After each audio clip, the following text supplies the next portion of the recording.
तुर्किया के वफ्द को तारीखी शहर मुल्तान में खुशामदीद। तालीम के शोबे में दोस्त मुल्क तुर्किया के तजुर्बे से फ़ायदा उठाएंगे। वज़ीर आला पंजाब मरियम नवाज शरीफ का Multan university of science and technology का दौरा। वज़ीर आला मरियम नवाज ने यूनिवर्सिटी में गर्ल्स हॉस्टल का संग बुनियाद रखा। तकरीब से खिताब में कहा, तालीमी मैदान में तुर्किया के तावन के मशकूर हैं। रजब तैयब उर्दवान पाकिस्तान के बेहतरीन दोस्त हैं। तुर्किया पाकिस्तान का बेहतरीन दोस्त है। तुर्किया और पाकिस्तान के दरमियान दरीना बरादराना ताल्लुकात हैं।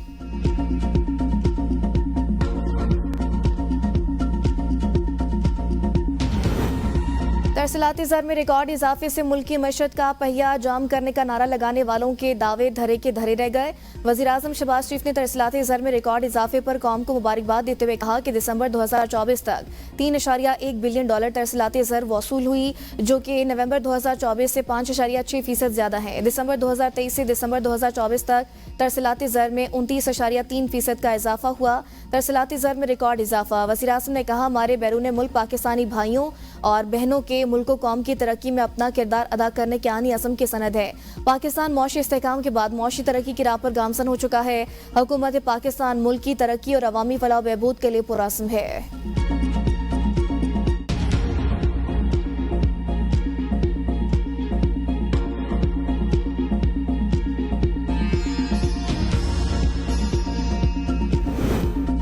कौमी एयरलाइन का यूरोप के लिए फ्लाइट ऑपरेशन 4.5 साल बाद बहाल। पहली परवाज 100% बुकिंग के साथ रवाना।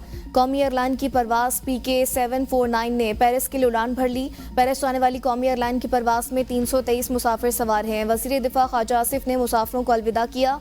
तकरीब से खिताब में ख्वाजा आसिफ ने कहा कि PTI दौर के वज़ीर के बयान के बायस बड़ी तबाही हुई। अब PIA यूरोप में ऑपरेट करेगी। 4.5 साल हमारे ओवरसीज़ यहाँ डायरेक्ट नहीं आ सकते थे। मुसाफिरों को दुबई या किसी और मुल्क में दूसरी परवाज से आना पड़ता था।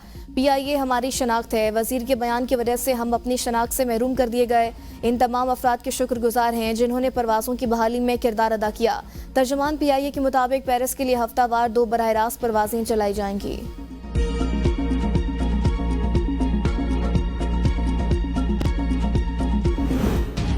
वज़ीर आज़म शहबाज शरीफ की PIA की यूरोप के लिए परवाज़ों की बहाली पर अवाम को मुबारकबाद। कहा, बैरून मुल्क मुकीम पाकिस्तानी बराह रास्त परवाज़ों से मुस्तफ़ीद हो सकेंगे। परवाज़ों की बंदी से कौमी एयरलाइन को अरबों डॉलर का नुकसान और उसकी साख मुतासर हुई। हुकूमत ने कौमी एयरलाइन का तशख़्ख़ुस बहाल किया। यूरोप परवाज़ों की बहाली के बाद PIA तरक्की की जानिब गामज़न है।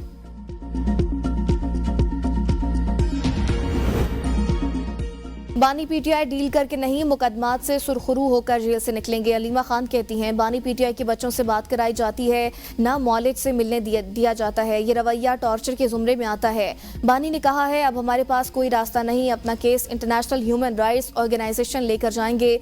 उन्होंने मजीद कहा कि कोई अदालत हमारा केस सुनने को तैयार नहीं। जो प्रेस कॉन्फ्रेंस हुई उस पर बानी PTI खूब हंसे हैं। हमारी फैमिली को धमकियाँ दी जाती हैं, वार्निंग आती है। हमसे कहा गया AI से बनाए गए वीडियो निकाल लेंगे। आर्मी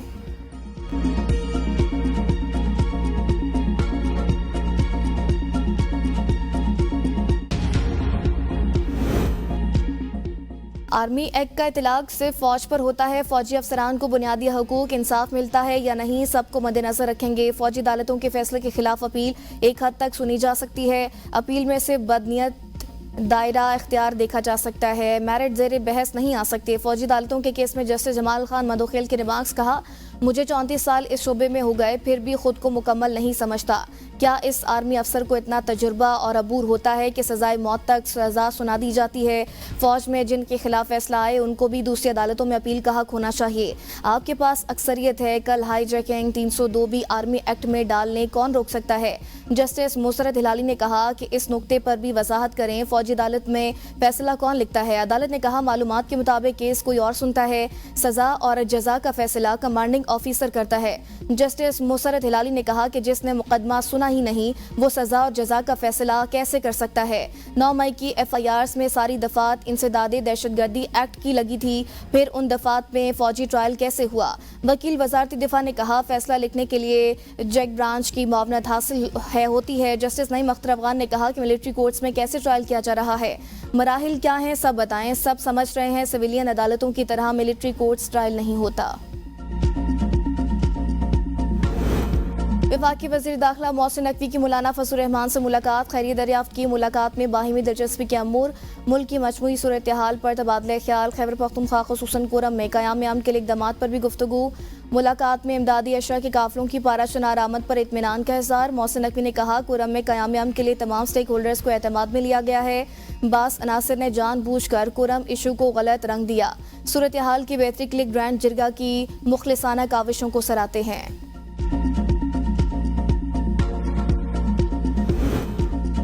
हुकूमत का रवैया संजीदा नहीं, मुज़ाकरात का तीसरा दौर शायद आखिरी हो। पीटीआई रहनुमा शौकत यूसुफजई ने खबरदार कर दिया, कहा हुकूमत अब बैकफुट पर जा रही है। बानी चेयरमैन ने पहले ही कह दिया था कि हुकूमत के पास इख्तियार नहीं। बहुत अच्छा हुआ कि पीटीआई ने मुज़ाकरात करके हुकूमत को एक्सपोज कर दिया। इस्टेब्लिशमेंट को भी अब समझ आ जानी चाहिए कि नून लीग और पीपल्स पार्टी मुल्क के ऊपर बोझ हैं। ये उड़ान पाकिस्तान की बातें कर रहे हैं, लेकिन पैसा कहाँ है? क्या उड़ान पाकिस्तान कर्जों से चलेगा? बानी पीटीआई के बयानात मुज़ाकरात पर असरअंदाज होंगे। हम मुज़ाकरात कर रहे हैं, कोई ऐसा ट्वीट आ जाता है जिसकी वजह से मामला और माहौल ख़राब होता है। सेनेटर अफनानुल्लाह की ABN न्यूज़ से गुफ्तगू, कहा पीटीआई वाले संजीदगी से मामले को लेंगे तो मामला आगे चलेगा। हम तो चाहते हैं कि पीटीआई लिख के हमें दे कि ये चीज़ें हमें चाहिए। तोशाखाना 2 केस, बुशरा बीबी की अदम पेशी पर अदालत बरहम, वकील का हक जरा खत्म करने की वार्निंग। अडियाला जेल में तोशाखाना 2 केस में इस्तगासा के गवाह पर बानी पीटीआई के वकील ने जरा मुकम्मल की। तोशाखाना की दूसरे केस में मजमूई तौर पर 5 गवाहों के बयानात रिकॉर्ड हो चुके हैं। अदालत ने आइंदा समाअत पर इस्तगासा के मजीद 2 गवाहान को तलब कर लिया। केस की समाअत 14 जनवरी तक मुलतवी।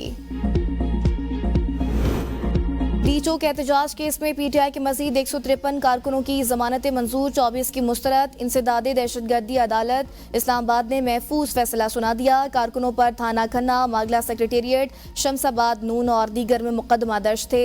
अदालत ने 5-5 हज़ार रुपये के मचलकों के एवज जमानतें मंजूर की। पीटीआई वकला ने 20 से ज़ायद कारकुनान की दरख्वास्त जमानत वापस ली थी। अस्सलाम वालेकुम, ABN न्यूज़ के साथ मैं हूं ईमान नवाज। हेडलाइंस आपने जानी, वापस आएंगे एक ब्रेक के बाद, साथ रहेगा।